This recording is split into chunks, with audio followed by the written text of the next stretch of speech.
could soften steel or make the oldest soldier kneel. Each trembling chord became a scar for hearts that loved from lands afar. Blackwater Hall stood cold and wide beside the cliffs and winter tide.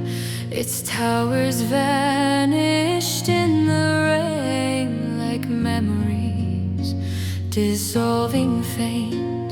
The nobles gathered dressed in black, their velvet cloaks like raven backs. Yet silence ruled the candle glow before her fingers touched the bow. She wore no jewels upon her skin, no golden crown, no silver rings, only a simple mourning veil, as pale as moonlight turned to hail. Then slowly through the shadowed room her harp began its fragile bloom, a sound so full of grief and grace it stole the breathing from the place. And every soul beside the fire seemed caught within its aching choir. She played as though the moon itself had hidden sorrow on its shelf. Each note descended soft and deep, like promises to her to keep. And somewhere in the storm outside, the sea began to howl and cry, while broken hearts beneath the hall still answered to her lonely call. I watched her from the candle rose, wrapped in mourning velvet clothes. Her silver hair fell loose and long, like winter trapped inside a song.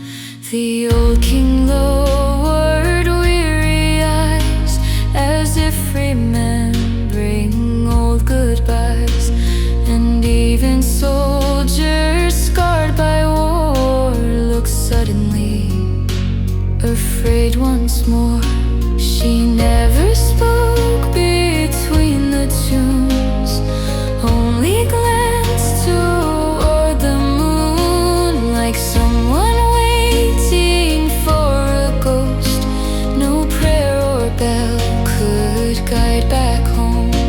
The fire dimmed with every verse, the hall itself seemed almost cursed. Yet no one dared to leave their chair while sorrow lingered in the air. And one cold night her music ceased, the endless echoes fell asleep. No final bow, no last farewell, only silence through the hall. The servants searched the empty rooms, the chapel yard, the garden blooms, but all they found beside the sea was her black veil beneath the tree.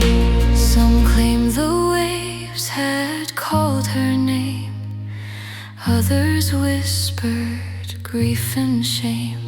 Yet none could truly explain why the harp still sang on storm-filled night. She played as though the moon itself had hidden sorrow on its shelf.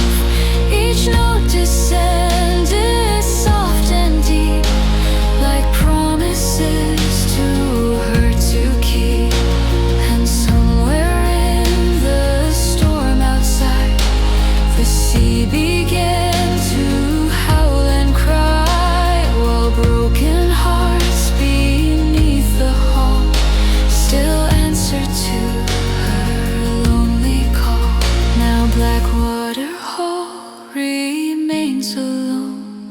its faded banners overgrown.